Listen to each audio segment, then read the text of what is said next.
Расскажите о вашем родственнике, портрет которого сегодня вы будете нести в бессмертном полку. Это мой отец, Сычев Владимирович. Начинал с Брянской области, вот это ушел, призывался Брасовским военным комиссариатом, прошел военную переподготовку, вот, и отправился на фронт. Вот, прошел всю войну от Брянска до Берлина. Вот, был разведчиком. Вот. Ну, умер в 91 году, в 1991 году.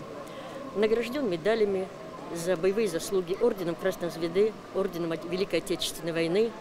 Вот. Ну, какие медали там? Я знаю, что была медаль за взятие за освобождение Кенигсберга. Вот это. Закончил войну там.